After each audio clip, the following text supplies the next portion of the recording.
بسم اللہ الرحمن الرحیم۔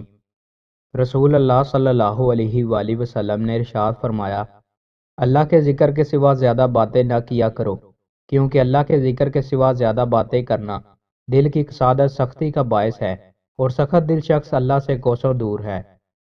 رسول اللہ صلی اللہ علیہ وآلہ وسلم نے ارشاد فرمایا، اللہ سے پناہ مانگو جہنم کے عذاب سے، اللہ سے پناہ مانگو قبر کے عذاب سے، اللہ سے پناہ مانگو مسیح دجال کے فتنے سے، اور اللہ سے پناہ مانگو زندگی اور موت کے فتنے سے۔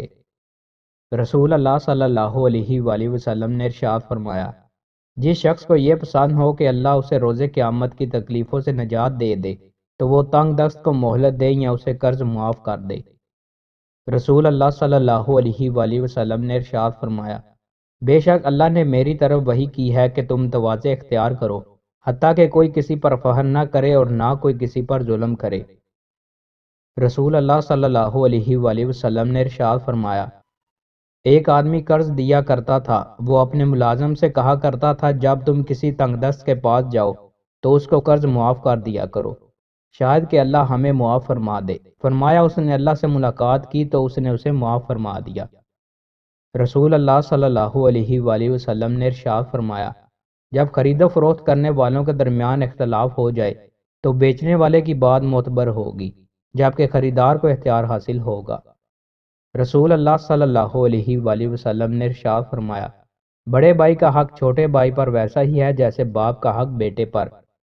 رسول اللہ صلی اللہ علیہ وآلہ وسلم نے ارشاد فرمایا، جس سے علم دین کی کوئی ایسی بات پوچھی جائے جسے وہ جانتا ہے، پھر وہ اسے چھپائے تو قیامت کے دن اسے آگ کی لگام پہنائی جائے گی۔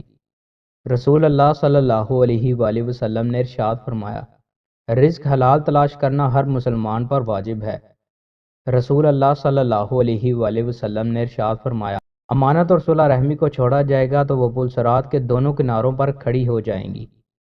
رسول اللہ صلی اللہ علیہ وآلہ وسلم نے ارشاد فرمایا، اللہ تعالیٰ نے رحمت کو جس دن بنایا تو اس کے 100 حصے کیے اور اپنے پاس ان میں سے 99 رکھے، اس کے بعد تمام مخلوق کے لیے صرف ایک حصہ رحمت کا بھیجا۔